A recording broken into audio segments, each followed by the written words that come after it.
వ్యాప్తంగా కాకుండా ముఖ్యంగా హైదరాబాద్ నగరంలో కూడా అక్రమ కట్టడాలపై ఇప్పటికే హైడ్రా అధికారులు తమ గోడ జులిపిస్తున్నారు.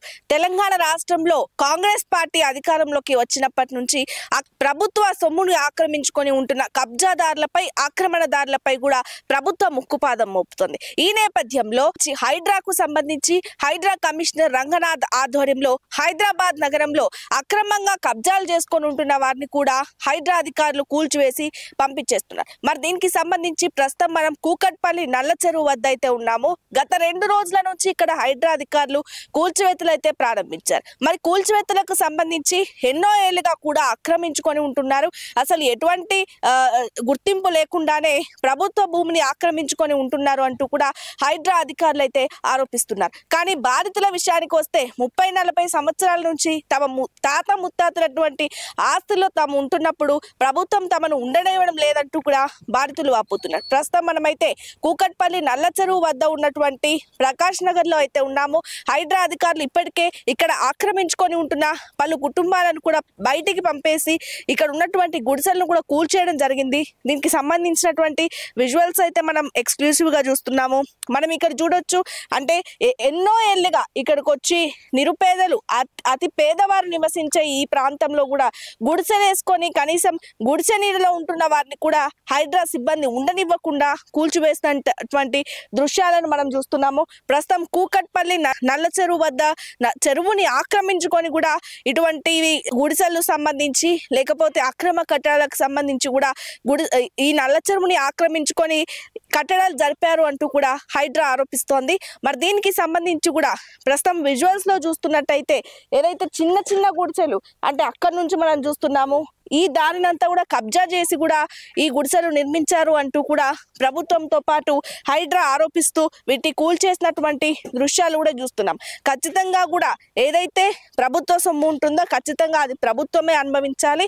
అది ప్రభుత్వ పరిధిలోకే వెళ్ళాలి. కానీ భూ కబ్జాదారులు కావచ్చు లేకపోతే ఆక్రమణదారులు కావచ్చు ప్రభుత్వ భూములని కబ్జా చేసి తమ పెత్తనాన్ని చెలాయిస్తే ఊరుకునేది లేదంటూ కూడా హైడ్రా హెచ్చరిస్తోంది. ఇప్పటికే హైడ్రాకు హైకోర్టు మొట్టికాయలు వేసినప్పటికీ కూడా నిరుపేదల జోలికి వెళ్ళొద్దు, ముందు పెత్తందారుల సంగతి చూడండి, పెద్ద పెద్ద వాళ్ళ సంగతి చూడండి, ఆ తర్వాత గుడిసెలకు సంబంధించి చిన్న చిన్న ఇళ్లకు సంబంధించి వీరి మీద చర్యలు తీసుకోండి అని హైకోర్టు చెప్పినా గానీ వినకుండా హైకోర్టు ఆర్డర్లు ఉన్నప్పటికీ కూడా కొన్ని చోట్ల హైడ్రా తన ప్రపంచం చూపిస్తూనే ఉంది.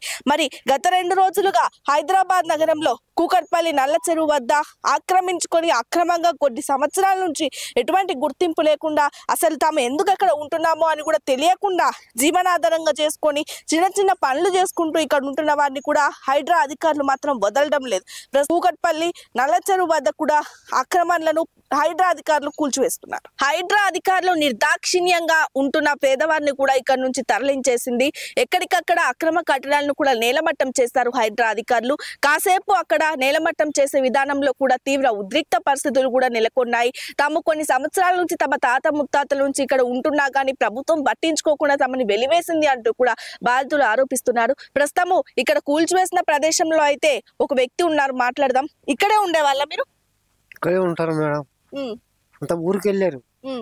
అంటే ఎన్ని సంవత్సరాల నుంచి గుడిసె వేసుకొని ఉన్నారు ఇక్కడ? గుడిసెనేనా రేకులు ఇల్లా ఇక్కడ? గుడిసెలే, అన్ని గుడిసెలే. ఎన్ని సంవత్సరాల నుంచి ఉన్నారు ఇక్కడ మీరు? అంటే ఒక 5-6 ఏళ్ళు 7-8 ఏళ్ళు అవుతుంటది. ఎక్కడి నుంచి వచ్చున్నారు? అక్కడ కర్నూలు జిల్లా. ఏపీ మీది. ఇక్కడికి ఎందుకు వచ్చారు? ఇట్లనే బతకలేక కాయాలు ఎరుక్కునేది, గుడిసెలు కిరాయి తీసుకునేది, బతికేది. అంటే ఇప్పుడు నిన్న ఎప్పుడు వచ్చి చెప్పారు మీకు? మొన్ననా జరిగింది కూల్చివేత? ఎప్పుడు చెప్పారు? ఎవరు వచ్చి చెప్పారు కూల్చివేస్తున్నామని చెప్పారా మీకు? కూల్చేస్తున్నాము గడ కాల్ చేయండి అన్నారు.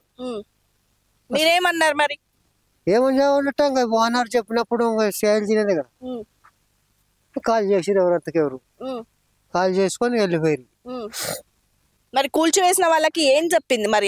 వచ్చి కూల్చివేస్తున్నాము వెళ్ళండి అని చెప్పిన వాళ్ళు మరి మీరు అడిగారా? మరి నెక్స్ట్ మాకేంటి దారి, నెక్స్ట్ బతుకు తెరువు ఏంది అని అడిగారా?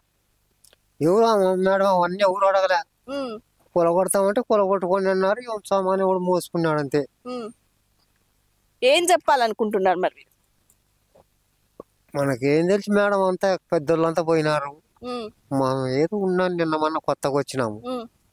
అంటే చూసారు కదా, ఏదైతే పెత్తందారులు భూ కబ్జాదారులు ఇట్లా అక్రమంగా ప్రభుత్వ భూముల్ని అడ్డగోలుగా ఎటువంటి ఆధారం లేకుండా ప్రభుత్వంలో ఉన్నటువంటి కొంతమంది నాయకుల అండదండలతో కబ్జా చేసినటువంటివి ఇటువంటి పేదవారు ఎవరైతే బతుకు తెరువు కోసము దూర ప్రాంతాల నుంచి కేవలం పొట్ట చేత పట్టుకొని వస్తారో వీరిని మాత్రమే ఆధారంగా చేసుకొని ఆ గుడిసెల్ని కిరాయికిచ్చి వాళ్ళ దగ్గర నుంచి భారీగా కూడా 4-5 వేల చొప్పున కూడా డబ్బులు వసూలు చేస్తున్నట్టుగా కూడా ఈ పెద్దాయన కూడా చెప్తున్నారు. అంటే ఎటువంటి అసలు ముందస్తు సమాచారం కూడా లేకుండా నోటీసులు కూడా లేకుండా అంటే కబ్జాదారుడు ఇన్ని రోజులు ఉన్నారు ఇప్పుడు వెళ్ళిపోవాలి అనే విధంగా చెప్పాడు అంటూ కూడా అంటున్నారు. అంటే ఇక్కడ కూల్చివేతలకు సంబంధించి ముందస్తు నోటీసులు కూడా ఏమి ఇవ్వలేదు అంటూ కూడా ఇక్కడ ఉన్నటువంటి బాధితులు కూడా చెప్తున్నారు.